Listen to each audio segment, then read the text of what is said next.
Imaginez que vous soyez né au tiers-monde et que vous désiriez créer légalement une entreprise, par exemple à Lima. Pour obtenir un titre légal de propriété, il vous faudra passer par 207 étapes, dont 52 administrations. Obtenir une licence pour un atelier avec 2 machines à coudre nécessite en moyenne 289 jours de démarche et coûte 1231 $, soit 30 fois le salaire minimum. Pour exercer en tant que chauffeur de taxi, il faut affronter 26 mois de démarches et de paperasserie. En Haïti, il faut 5 ans pour acquérir un terrain. Aux Philippines, il en faut 13. Pour acquérir une modeste portion de désert égyptien, il faut obtenir le permis de 31 autorités, soit entre 5 et 14 ans de démarche, etc., etc. Ces démarches, l'économiste péruvien Hernando de Soto les a conduites avec une équipe de chercheurs. L'expérience menée un peu partout dans le tiers-monde aboutit à des résultats comparables. Le résultat, c'est que la quasi-totalité de l'activité économique au tiers-monde est informelle. Elle n'est pas enregistrée. Beaucoup d'économies planifiées du tiers-monde ne parviennent pas à taxer le fruit du travail de la population qui vit dans sa grande majorité en marge de l'économie déclarée. Hernando de Soto et son équipe ont constaté que dans tous les pays étudiés, il est presque aussi difficile de rester dans la légalité que d'y rentrer. C'est moins les gens qui ne respectent pas la loi que la loi qui ne respecte pas les gens. Inévitablement, ils préfèrent sortir du système. Ces 35 dernières années, plus de 2 tiers des nouveaux immeubles érigés au Brésil étaient destinés à la construction. Mais en 2000, seuls 3% de ces nouvelles constructions sont officiellement enregistrées comme des logements locatifs. Où est passé le marché? Où sont situés les 97% d'habitations restantes? Dans les zones de non-droit de l'économie brésilienne, les favelas. Là seulement fonctionne la loi de l'offre et de la demande, en dehors de la très réglementée économie officielle.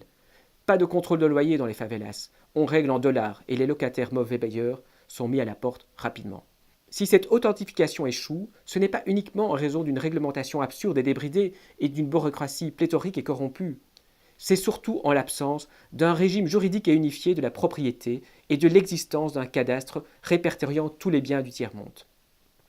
Pourquoi le capitalisme ne fonctionne pas au tiers-monde? Parce que les populations du tiers-monde ne sont pas assez entreprenantes? Parce qu'elles ne partagent pas cet ethos typiquement protestant qui, selon Max Weber, a fait le succès du capitalisme en Occident?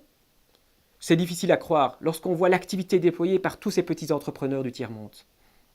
Il suffit d'avoir passé quelques jours au Maghreb pour prendre conscience de la fibre commerçante de ces populations.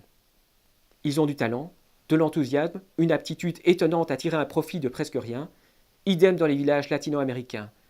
Les marchés existent depuis des milliers d'années. D'où vient alors le problème? Que dit Hernando de Soto? Il dit quelque chose de très simple.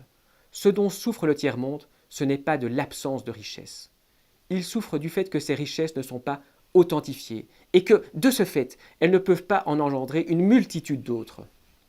L'économie du tiers-monde est dans sa grande majorité informelle, extralégale, elle n'est pas répertoriée.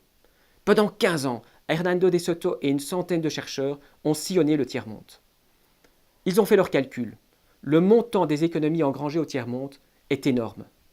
La valeur totale de l'immobilier détenu par les pauvres dans le tiers-monde s'élève à 9 300 milliards de dollars, soit à peu près 2 fois la masse monétaire en circulation aux États-Unis. C'est presque la capitalisation totale de l'ensemble des sociétés cotées sur les bourses principales des 20 pays les plus développés, New York, Tokyo, Londres, Francfort, Toronto, Paris, Milan, le Nasdaq et une douzaine d'autres.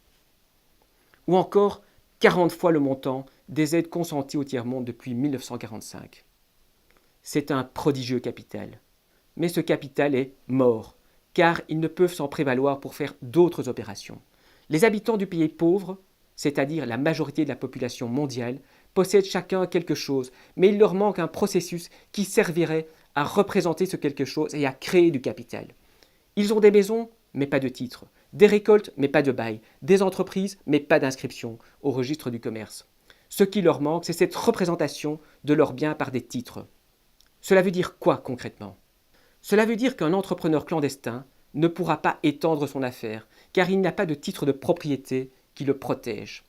Il n'a pas d'adresse légale et donc il ne pourra pas obtenir un crédit auprès d'une banque. Il ne peut pas hypothéquer sa maison pour contracter un prêt. Il ne peut pas inspirer confiance à des gens en dehors de son quartier et ne sera donc jamais pris au sérieux par des tiers investisseurs. C'est cela le drame du capital mort. Il a fallu plusieurs siècles aux Européens pour mettre en place un système cadastral performant. Les États-Unis, quant à eux, sont à la base un pays de squatteurs. Les premiers colons, dépourvus de charte, étaient des squatters. Dès 1634, la Cour générale de Massachusetts a tenté de les chasser en faisant enregistrer toutes les concessions attribuées à des citoyens. Cela n'a pas davantage réussi. Le jour où, aux États-Unis, les dirigeants ont enfin compris qu'il fallait cesser de pourchasser les squatters, cesser de détruire les arrangements extralégaux et les inclure dans un nouveau système juridique de propriété, ce pays a fait un bond de géant. Agissant ainsi, des politiciens éclairés préparaient le terrain à une conversion en capital des biens des colons et des prospecteurs américains. L'aventure capitaliste pouvait enfin se déployer dans toute sa puissance. En clair, ce dont a réellement besoin le tiers-monde, ce ne sont pas des aides, il a besoin d'un système cadastral et de notaires. Il a besoin pour sortir de l'économie informelle et pour transformer ce capital mort en capital vivant.